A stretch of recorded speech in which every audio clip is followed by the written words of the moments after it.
था और कम्युनिस्टों की रैली में देखा था, तो मैंने बोला आप कैसे आ गए स्वामी जी यहाँ पर? तो पर आप कैसे कम्युनिस्ट है कि आपने लाल ही नहीं पहना? लेकिन उनका लाल देख के खुश हो रहे हैं। तो मुझे बड़ी खुशी है कि यार आप लाल पहन के आए हैं।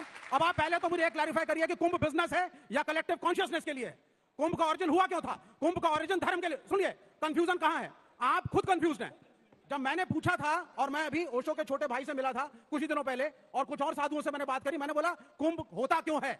तो उन्होंने बोला ये कलेक्टिव कॉन्शियसनेस के लिए है कि बहुत सारे लोग जब एक साथ बैठेंगे, एक साथ प्रार्थना करेंगे, वाइब्रेशंस क्रिएट होंगी, so on and so fourth. और यही चीज मस्जिदों में होती है, जब जुम्मे की नमाज होती है, सभी धर्मों में होती है। अब ये कलेक्टिव कॉन्शियसनेस से हट चुके हैं, अब ये बिजनेसमैन बन गए हैं, भगवाधारी बिजनेसमैन। इनकी अपनी शॉप्स हैं, वो चलती हैं। कुंभ सिर्फ इनके लिए अपने पावर और बिजनेस को बढ़ाने का जरिया है। आप क्लियर होकर के सुनिए, आप क्लियर होकर के पहले तो बाबा बागेश्वर धाम जो नाम ले रहा हूं उनको क्रिटिसाइज करिए, नाम लेकर के कि उन्होंने जो कहा कि जो व्यक्ति वहां पे मर गया उसको मोक्ष मिला, गलत है।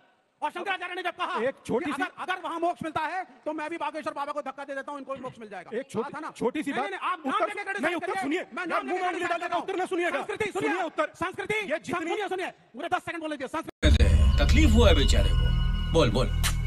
समय के साथ बदलती है। ये बच्चे यहाँ बैठे हैं, ये लड़कियां यहाँ बैठी हैं, आज वेशभूषा अलग है, खाना पीना अलग है, इंग्लिश मीडियम में पढ़ते हैं। ये लड़कियां वो खाएंगी जो इनकी मर्जी है, वो पहनेंगी जो इनकी मर्जी है, उसके साथ विवाह करेंगे जो इनकी मर्जी है। आपकी दुकानें नहीं चलने वाली हैं। ये युवा जो है ना, ये सजग हो चुका है। आपकी दुकानें नहीं चलने वाली है। छोटी सी बात, शुभम, बागेश्वर धाम ने किसका हाथ पकड़ा के भाई? कोई किसी को प्लीज साथी जी बोलेंगे। एक छोटी सी बात कह दूं कि इन्होंने 50 बातें कही, ये खुद कंफ्यूज मुझे लग रहे हैं। पहला, दूसरी बात ये कहूंगा, आप सब लोग बैठे हैं, गवाह हैं इस बात। मलमूत्र में नहाना किसी को पसंद है ना? सुनिए, नहीं सुनिए, मलमूत्र में नहाना किसी को पसंद है? विवेक बाबू, आवाज सुनिए। झूठ के आंकड़े के साथ अभी पहुंचा। सुनिए आप, मैं एक सॉफ्टवेयर इंजीनियर हूं, आईटी इंडस्ट्री में काम किया है। There is no technology of head counting, repetitions होते हैं, गलत डेटा लोगों को दे करके भ्रमित किया जाता है। मौनी अमावस्या को मेरे ऑनरेबल चीफ मिनिस्टर, मेरे भी चीफ मिनिस्टर योगी आदित्यनाथ कहते हैं मौनी अमावस्या है। आप क्यों बुला रहे हैं जब आपके पास व्यवस्था नहीं है? नई दिल्ली स्टेशन पर फसल मस्ती है, कोई उत्तर नहीं है। सुन लीजिए, ये मृत्यु का कुंभ था। मैं कह रहा हूं खुल के, मृत्यु का कुंभ था। मेरे देश का एक भी आदमी मरेगा ना तो मृत्यु का कुंभ है। कोई बात नहीं, सुनिए एक छोटी सी बात, और मैं चुनौती देता हूं आपको। इन्होंने जितना तेजी से देखा आपने, ये एक शब्द इतना ही हज यात्रा या ईस्टर पर बोल दें, इनके पैर कांपने लगेंगे। और बोनविटा भी पी ले, आप बोलता हूं, सुनिए, बोनविटा भी पी ले, आप खड़े नहीं हो पाइएगा। आपके पास शुभम बाबू, मैं कह रहा हूं डॉक्टर बुलाना पड़ेगा आपके पास। ये एक बात आपके पास, तुम्हारी आदत खराब हो चुकी है विवेक, तुम्हारी आदत खराब हो चुकी है। अब बागेश्वर बाबा के डायरेक्ट सवाल पर जवाब दीजिए। मेरा मानना यह है कि जो उन्होंने कहा, शब्दों का इस्तेमाल सही समय पर वो नहीं था, ऐसा बोलने से बचना चाहिए, सिंपल। पर मैं एक बात बड़ी जिम्मेदारी के साथ फिर पूछ रहा हूं।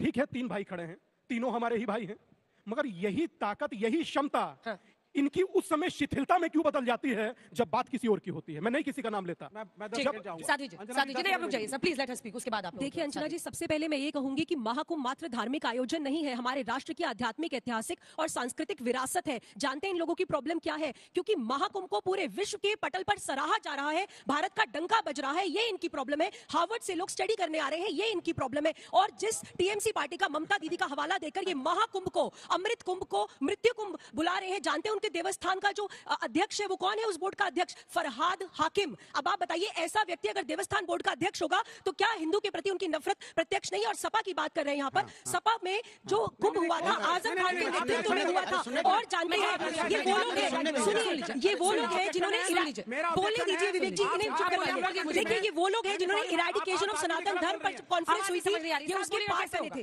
इरेडिकेशन ऑफ सनातन धर्म पर जब कॉन्फ्रेंस हुई थी मुंबई में, सनातन धर्म का उन्मूल विनाश, ये उसके पार्ट थे। ममता बनर्जी वो है जिनको श्री राम से चिढ़ है, जिनको दुर्गा नवमी से प्रॉब्लम है। बड़े सनातन धर्म के पर्व को इवेंट बना रही है बीजेपी, एक बात बताइए, क्या इस बात में सच्चाई है? बिल्कुल सच्चाई नहीं है। अखिलेश यादव तो वही है ना जो कहते हैं कि काशी में भी ज्ञानवापी को खोजने की क्या आवश्यकता है, जो कहते हैं पत्थर लगाइए और पीपल का पेड़ गाड़िए और बन गया आपका मंदिर। ये अखिलेश यादव है। अखिलेश यादव वो व्यक्ति है जो टोपी पहनकर रोज इफ्तार की पार्टी में तो चले जाएंगे, लेकिन हिंदुओं के लिए एक शब्द नहीं बोलते, सनातन धर्म के लिए शब्द नहीं बोलते। अखिलेश यादव वो व्यक्ति है जो तुष्टीकरण के लिए पॉपुलर है। अखिलेश यादव वो व्यक्ति है जिन्होंने सनातन धर्मियों की आस्था को ठेस पहुंचाया है, भगवाधारियों का बार बार अपमान किया। आप बताइए क्या ये ठीक है? भगवाधारियों का अपमान करना इज रॉन्ग। जवाब देखिए, इन्होंने बोला कि हम लोग कुंभ का विरोध कर रहे हैं, सवाल ये है कि हमने कुंभ का विरोध करते इतनी देर से मैं बोल रहा हूं, मैंने एक बार भी कुंभ का विरोध करता दिखाई दिया? क्यों कुंभ अपने एक आप बार में रुकिए, ही मुझे विरोध बोलने तो करना दीजिए, है? आपने बोल लिया। नहीं, देखिए, अरे अनुराग मुझे जी, बोलने गलत दीजिए, है। देखिए वेखिए क्यों नहीं, कुंभ शब्द अभी ही मोक्ष पे विरोध आप नहीं है? बोल पाए, वो भी आप नाम लेके क्यों नहीं कुंभ बोल के पाए, आगे आप भी नहीं बोल बोल पाए, दीजिए? आप भी बोलिए नहीं कि बोल कुंभ पाए। आप शब्द सुन गलत लीजिए, है, मुझे तो पता है sorted बात आप संजय, एक बार आप बोल सुनिए, दीजिए ये ना। एजेंडा मत चलाइए, मृत्यु कुंभ शब्द एजेंडा मत विरोध चलाइए। है। संजय निषाद पे नहीं बोल मृत्यु पाए, कुंभ शब्द संजय निषाद का नाम लेके बोलिए कि मृत्यु संजय कुंभ निषाद शब्द को मंत्री पद से हमारा निकाल दीजिए। अपमान है। बोलिए मृत्यु आप, शब्द आपका कमाल की बात अपमान करते हैं है। आप। मृत्यु हम विपक्ष पे उंगली उठाते हैं, संजय धर्मियों निषाद की ने बोला आस्था का अपमान है। जो लोग वहाँ मौत हुई है उनको ये छोटी मोटी घटनाएं